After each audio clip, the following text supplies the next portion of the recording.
안녕하세요 여러분, 이인철 변호사입니다. 자, 오늘은 제가 예전에 진행한 사건 중에서 성공적으로 잘 끝난 사건, 승소 사건에 대해서 설명드리도록 하겠습니다. 이인철 변호사의 승소 사건 시작합니다. 자, 오늘은 어떤 사건인가요? 네, 오늘의 사건 소개해 보겠습니다. 네. 상대방 원고 측은요, 네. 30대 아내였고요. 네. 우리 측 피고는 40대 남편이었습니다. 네. 나이 차이가 좀 있으시네요. 좀 많이 나요. 사건의 내용은 다음과 같습니다. 네. 피고의 어머니는 네. 그 사람의 나이 차이가 크고 네. 원고의 사주가 마음에 들지 않는다는 이유로 결혼을 좀 처음부터 탐탁치 않게 생각을 했습니다. 네. 네. 또 결혼 후에도 네. 원고의 사주를 탓하며 굿도 하고 이런 적이 있었고요. 네. 원고는 이제 피고 어머니의 반대로 혼인 후 얼마 지나지 않아 직장을 그만두었습니다. 그리고 또한 피고 어머니가 평소 동서와 자신을 차별한다며 네. 불만스러워했고요. 네. 혼인 초부터 시어머니와의 갈등으로 힘들어했으나 피고는 가족권에 흔히 있을 수 있는 일이라며 이러한 일들을 대수롭지 않게 생각했습니다. 따라서 이제 원고는 우울증 치료도 받게 되었고 네. 원고 측에서 먼저 소송을 제기하였습니다. 네, 그런 사건이군요. 네네. 그러면 이 사건만 보면은 굉장히 좀 어떻게 보면 피고가 불리하다, 원고가 유리하다 이렇게 볼 수가 있는 사건인데, 저희가 이제 피고를 선임을 했어요. 좀 어려운 사건인데, 원고가 이제 재산 분할도 청구하고 이혼도 청구하고 위자료도 청구했거든요. 근데 어떻게 됐을까요? 자, 저희가 피고 남편을 맡아서 서울 가정법원의 담당 변호사 이인철, 요거를 좀 잘 보세요. 실제 사건이고요. 원고의 청구를 기각한다. 소송 비용은 원고의 비용을 한다. 승소죠? 그것도 전부 승소라고 할 수가 있습니다. 원고의 이혼 청구도 기각시키고 위자료 청구도 기각시키고 재산 분할 청구도 기각시켰다. 자, 두 분은 어떻게 생각하세요? 어떻게 보면 굉장히 좀 피고가 불리하다 이렇게 생각이 들죠? 네. 어떻게 보면 이제 시어머니 고부 갈등이 큰데, 그런 내용을 보면 이제 뭐 사주가 마음에 안 든다고 결혼도 반대하고 국까지 하고 차별 대우도 하면서 그렇게 이제 원고가 주장했으니까 굉장히 이제 불리할 것 같아요. 어떻게 생각하세요, 김대리는 이런 사건을? 주장만 보면 네. 확실히 원고 측이 약간 이유가 있을 것 같고, 네.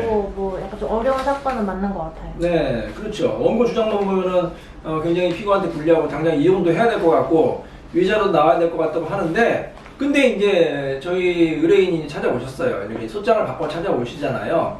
자, 그래서 이제 걱정을 많이 하시죠. 이렇게 지금 불리한 상황인데 본인은 이혼을 원하지 않는다, 가정을 지키고 싶다, 그렇게 해서 이제 찾아오시거든요.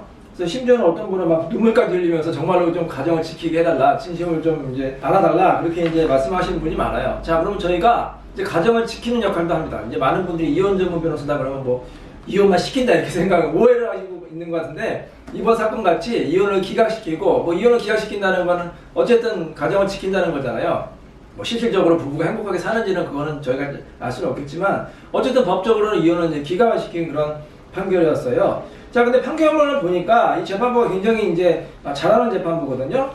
꼼꼼하게 판단한 것 같아요. 자, 원고의 주장은 어느 정도 이해는 하겠지만, 이거는 혼인 초에 신혼에 있었던 일이거든요. 굉장히 이제 시간이 오래 흘렀고, 그 다음에 부부간의 갈등은 단순히 참고 견딤으로 해결되지 않는다. 문제를 드러내서 상대방이 충분히 인식할 수 있도록 대화를 통해서 타협을 시도해야 된다. 그렇게 이제 말씀을 하신 거예요. 그래서 이제 이럴 경우가 있습니다. 만약에 아내가 이혼을 요구하는데 남편은 이혼을 원하지 않는다. 그럼 법원에서는 이 부부를 어떻게 바로 이혼을 시킬까요?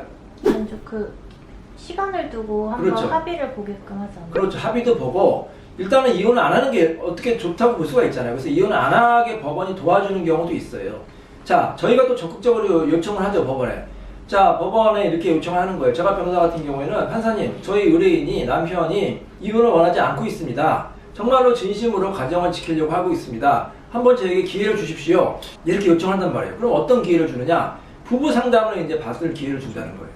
부부 상담을 통해서 충분히 부부 관계를 회복할 수 있는 기회를 주십시오. 저희가 한번 최선을 다해 노력하겠습니다. 이렇게 가정을 지키려는, 유지하려는 모습을 보여줘야 되는 거죠. 말로만 이제 뭐 가정을 지킨다고 이제 주장하는 경우가 있는데, 그러면 안 되고 구체적으로 보여줘야 돼요. 서면에도 쓰고 실질적으로 행동으로 보여줘야 되는 거죠. 뭐 안부 인사도 하고 자주 찾아가기도 하고 특히 부부 상담도 해야 되는데, 문제는 뭐냐면 우리 의뢰인은 부부 상담을 원했는데 상대방 원고는 부부 상담을 원하지 않는 거예요. 아니, 생각을 해보세요. 원고가 이혼하겠다고 하면서 법원에서 뭐 부부 상담도 받아봐라 이렇게 이제 명령을 내리는데 그걸 거부한다. 법원 명령을 다 거부한다. 그럼 솔직히 법원에서 어떻게 생각하겠어, 원고를? 탐탁치 않아. 그렇죠. 아무래도 이 재판도 사람이 하는 거거든요. 굉장히 성실하게 해야 돼요. 우리가 이제 학교 생활도 성실하게 하고 직장 생활도 성실하게 해야 되잖아요. 재판도 성실하게 해야 되는 거예요. 재판이 뭐 하루 이틀에 끝나는 게 아니잖아요. 뭐 1년, 2년, 길면 3년이 걸리거든요. 그럼 법원에서 이 태도도 볼 수밖에 없어요. 어떤 의뢰인은 변호사도 마찬가지고 정말 성실하게 열심히 매번 법정에 출석해서 그것도 시간도 늦지 않고 출석하고 서면도 충실하게 내고 정말로 진심을 다해서 이제 재판에 임하는 사람이 있는 거 반면 다른 한편 어떤 사람은요 출석도 안 해요. 자, 두 분 같은 경우에는 재판에 출석을 하는 게 좋을 것 같아요? 안 하는 게 좋을 것 같아요? 하는 게 좋을 것 같습니다. 왜요?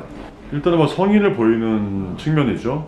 그렇죠. 자신의 재판이고 자신의 일이니까 본인이 직접 나가서 관심 갖고 성의를 보인다. 이런 의미가 있을 것 같습니다. 예. 근데 이것도 변호사가 이제 의뢰인한테 잘 이제 코치를 해야 되는데, 그래서 변호사마다 스타일이 있어요. 뭐 다 정답은 아니죠. 각각의 이제 변호사도 개성이 있고 특색이 있는데, 어떤 변호사 사무실 같은 경우에는 의뢰인 올 필요 없어요. 저희가 다 알아서 합니다. 뭐 변호사 믿으세요. 그래서 변호사만 나가고 이혼 재판 1년, 2년 동안 한 번도 출석을 하지 말라. 이렇게 이제 의뢰인이 이제 찾아오세요. 항소심에서 찾아와서 이제 다른 데서 이제 패소했다 이렇게 찾아오시는데 제가 이제 물어보죠. 아니 1심에서는 재판 분위기는 어땠습니까? 모른대. 아니 왜 몰라요? 아니 변호사가 우리 변호사님 나오지 말라고 하던데요? 한 번도 안 나와서 뭐 재판이 어떻게 돌아가는지도 모르고 뭐 그런 걸 하나도 모른다고 하는 거예요. 저희 사무실은 그래서 반드시 의뢰인은 출석하라고 하십니다. 변호사가 가고 의뢰인도 같이 가는 게 원칙. 물론 이제 의뢰인분이 뭐 너무 진짜 상대방을 보기가 불편하거나 몸이 아프거나 부득이한 사유가 있을 경우에는 그때는 이제 빠질 수가 있는데 빠지는 경우에도 뭐 예를 들어서 1년 재판이면 한 10번 정도 나갈 수가 있거든요. 다 빠지는 게 아니라 최소한 절반 정도 나가야 되는 거예요. 가급적 다 나오시는 게 좋고 이렇게 본인이 성실하게 법정에 출석해서 판사님께서 호소하고 재판부가 어떤 생각을 하고 있는지 재판이 어떻게 돌아가는지 이것도 알아야 된다는 거예요. 그래서 또 변호사랑 또 이제 대책도 논의하고 저희는 그러거든요. 항상 재판 가기 전에 의뢰인은 이제 같이 이제 회의를 하잖아요. 저희가 일주일에 한 번씩 저희 사건 회의하는 거 아시죠? 그런 식으로 이제 어떤 기일이 잡히면 의뢰인에 통보를 해서 이제 며칠 전에 만나고 아니면 최소한 당일날 이제 미리 만나는 거죠. 예를 2시 재판이면은 1시간 전에 만나는 거예요. 만나서 1시간 동안 대책 회의를 하는 거죠. 이번 재판에는 쟁점이 뭐가 될 것 같고 판사님께는 이렇게 이제 말씀을 드리세요. 그렇게 대책 회의를 하고 법원 가서도 법원 가면 이제 대기 시간이 길거든요. 대기 시간에 가서도 이제 계속해서 이제 작전 회의를 하고 특히 조정 같은 경우에는 꼭 반드시 본인이 가야 되는 거예요. 왜냐하면 중요한 일을 결정하게 되잖아요. 뭐 금액을 자기가 날 수도 있고 이혼 여부 자녀를 누가 키울 건 이런 걸 여러 가지 사항을 이제 판단해야 되는데 사실 변호사는 법률 전문가잖아요. 법률에 대해서 전문가지 이 사실관계는 잘 모를 수가 있어요. 그렇잖아요. 부부가 뭐 20년, 30년 동안 무슨 일이 있었는지 변호사가 어떻게 알겠습니까? 의뢰인이 가장 잘 알잖아요. 자기 사건이니까. 그래서 반드시 자기가 나가는 게 좋아요. 그래서 본인이 출석하고 그 다음에 법원에서 명령하는 걸 지키고 부부 상담해라 그러면 하고 뭐 조정기에 출석해라 그러면 하고 뭐 서면 내라 그러면 하라는 대로 하는 게 좋아요. 법원에서는 어찌됐건 의뢰인도 그렇고 변호사도 그렇고 뭐 부당한 그런 요구가 아닌 이상 그 마찬가지예요. 이혼도 정말로 본인이 이혼을 원하면 나와서 눈물로써 호소를 해야 되는 거예요. 판사님 저는 이러이러해서 정말로 이혼을 하고 싶습니다. 그렇게 이제 호소를 해야지만 법원에서 인정이 되는 거고 이혼을 원하지 않는 경우도 마찬가지예요. 저는 정말로 판사님 가정을 지키고 싶습니다. 노력하겠습니다. 그 진심을 보여줘야 되는 거예요. 그걸 누가 하겠어요? 변호사가 하겠어요? 변호사가 뭐 눈물 흘리면서 가정을 지키겠습니다. 그렇게 할 수는 없잖아요. 변호사는 법률적인 조언을 하는 거지. 그래서 당사자가 변호사랑 잘 이제 상의를 하면서 커뮤니케이션이 중요하죠. 그래서 재판에도 잘 임하는 게 좋습니다. 이 사건도 마찬가지예요. 그래서 저희 의뢰인이 저희랑 이제 소통도 잘하고 정말로 가정을 지키겠다는 모습을 잘 보여주셔서 법원에서 이제 이혼을 하지 말아라. 그 이혼을 안 하니까 이제 상대방이 위자료 청구, 재산분할도 청구시킨 그런 사건이었습니다. 자, 여러분 혹시 정말로 이혼을 원하시나요? 그러면 이혼 전문 변호사 찾아가셔가지고 한번 대책회의도 하시고 법원에 가셔가지고 정말로 호소하는 거예요. 정말로 너무 힘들어서 이혼하고 싶다.